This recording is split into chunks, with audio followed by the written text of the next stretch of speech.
Hi friends, welcome to Sonia Batan channel. और मैं आपके लिए लेकर आई हूँ आज ये बहुत ही मज़ेदार, बहुत ही कॉमन पॉपुलर रेसिपी है जिसे आम तौर पे हम घर में बनाते हैं, यानी कि पोहा। लेकिन इस पोहे को मैं बनाऊंगी मिक्स वेजिटेबल्स के साथ, जो कि बना देगा इसको और भी ज़्यादा न्यूट्रिशियस और भी ज़्यादा हेल्दी। तो बहुत ही इंटरेस्टिंग सी रेसिपी है। अगर आपको पसंद आए तो चैनल को सब्सक्राइब करें और बेल आइकन को क्लिक करना बिल्कुल ना भूलें। तो शुरू करते हैं।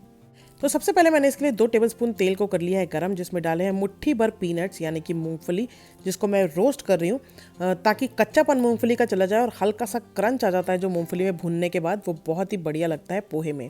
तो बस मूंगफली को 1-2 मिनट तक भून लिया है और निकाल लिया है। उसके बाद डाला है 1 चम्मच मस्टर्ड सीड यानी कि सरसों, और उसके बाद इसमें डालेंगे 1 चम्मच जीरा। साथ साथ ही इसमें डाल दिया मैंने अब 2 से 3 ये लहसुन की फाइनली चॉप की हुई कलियां। भून लेते हैं इसको हल्का सा।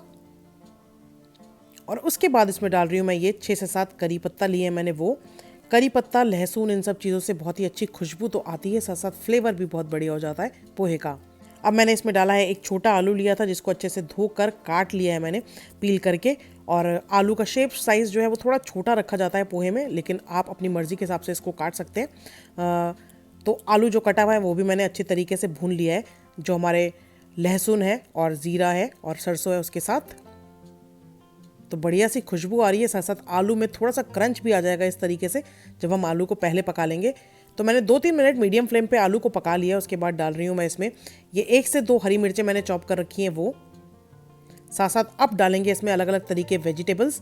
तो वेजिटेबल्स में मैं ले रही हूँ गाजर, ये कटी हुई हरी शिमला मिर्च, और साथ साथ इसमें डाल रही हूँ मैं मटर। आप इसमें ग्रीन बीन्स, अलग अलग कलर की बेल पेपर और कुछ भी चीज़ जो आपको पसंद है वो डाल सकते हैं। साथ साथ मैंने इसमें डाल दी है एक मीडियम साइज़ की फाइनली चॉप की हुई प्याज भी। तो इन टोटल वेजिटेबल्स जो मैंने इस्तेमाल करे हैं वो है 1 कप, यानी कि मटर, गाजर और शिमला मिर्च को मिलाकर 1 कप वेजीज डाले हैं मैंने, और साथ साथ अलग से एक मीडियम साइज़ की फाइनली चॉप की हुई प्याज भी डाली है। तो बस मिला लेते हैं इन सब चीज़ों को और अब इसको अच्छी तरीके से सौटे करते हैं जब तक कि बिल्कुल अच्छी तरीके से हमारी प्याज जो है बिल्कुल उसका कच्चापन नहीं चला जाता, और साथ साथ हमारे वेजीज भी सॉफ्ट नहीं हो जाते। तो ढक देते हैं थोड़ा सा। अभी मैंने कुछ भी नहीं डाला है, पर ढककर थोड़ा सा वेजीज को सॉफ्ट करेंगे करीब 2-3 मिनट तक, और फिर इसके बाद इसको चला लिया है।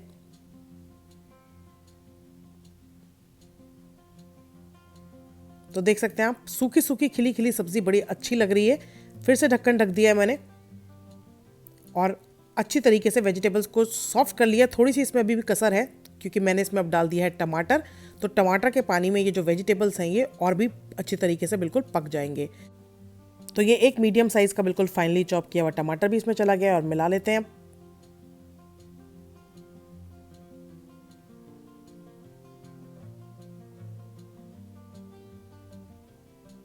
तो ढक्कन ढक के 1-2 मिनट तक मैं और इसको पकाऊंगी। मीडियम फ्लेम कर रखा है ताकि टमाटर का जो पानी है वो सूख जाए। और देख सकते हैं आप, थोड़ा थोड़ा ऑयल सेपरेट होने लग गया है इसमें से, और टमाटर का पानी भी बिल्कुल नज़र नहीं आ रहा है। सब्जियां खिली खिली सी नज़र आ रही हैं। तो अच्छे से मैंने इसको चला लिया है। अब इसमें डालेंगे हम सारे जो हमारे ड्राई मसाले हैं, यानी कि ड्राई स्पाइसेस हैं वो।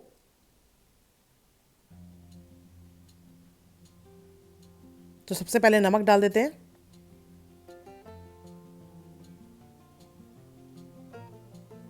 उसके बाद इसमें डाल रही हूँ 1 चम्मच लाल मिर्च पाउडर, क्योंकि हमने हरी मिर्च भी इसमें डाली है। साथ साथ 1 चम्मच धनिया, और बस मिला देते हैं इसको। हल्दी जो है मैं इसमें नहीं डाल रही हूँ, क्योंकि हल्दी मैंने ऑलरेडी पोहा जब धोया है, तो पोहे को जब हम छानते हैं, छन्नी में स्ट्रेनर में रखते हैं, तब उस टाइम पे जब वो सूख जाता है तो उसके अंदर मैं हल्दी डालना प्रेफर करती हूँ। तो मैं आपको भी दिखाती हूँ। पहले ये मसालों के साथ इसको भून लेते हैं सब्जी को 1 मिनट तक।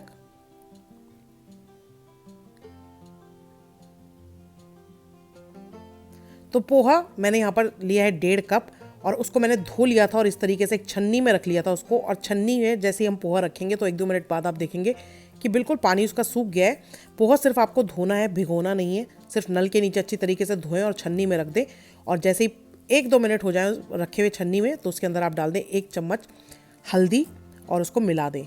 बस वही पोहा जो है इसमें मैंने डाल दिया है। उसके बाद अब इसको लगातार मैं चलाती जा रही हूँ ताकि पोहा जो है कम्प्लीटली मसालों के साथ मिल जाए और पक जाए।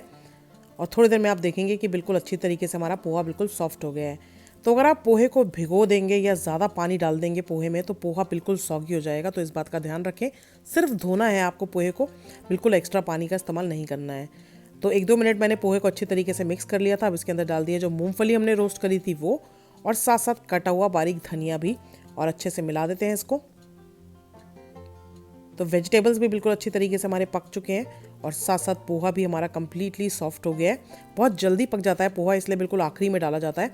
आखिरी में डाल के 1-2 मिनट ही आप इसको पकाएंगे मीडियम फ्लेम करके, तो आप देखेंगे कि पोहा आपका पक गया है। और मसालों के साथ बहुत ही बढ़िया लग रहा है, खुशबू भी बहुत ही अच्छी आ रही है क्योंकि हमने इसमें लहसुन का इस्तेमाल करा है, धनिया डाला है। और अब आखिरी में बिल्कुल सर्व करने से पहले, ठीक सर्व करने से पहले आप इसमें निचोड़े नींबू का रस और कटी हुई प्याज के साथ और आलू की भुजिया के साथ आप इसको सर्व करें तो आप इसको बहुत एंजॉय करेंगे। तो ये गर्मा गर्म पोहा तैयार है, मैं करती हूँ इसको सर्व।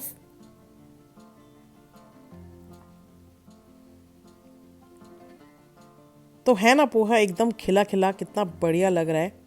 तो क्योंकि ये मिक्स वेज पोहा, तो सिर्फ मैंने इसके लिए साथ साथ ली है थोड़ी सी कटी हुई प्याज, नींबू का रस, और आप चाहें तो आलू भुजिया लें या कोई भी तरीके की भुजिया जो बहुत ही अच्छी लगती है पोहे के साथ, तो ऊपर से डालें और एंजॉय करें ये डिलीशियस पोहा।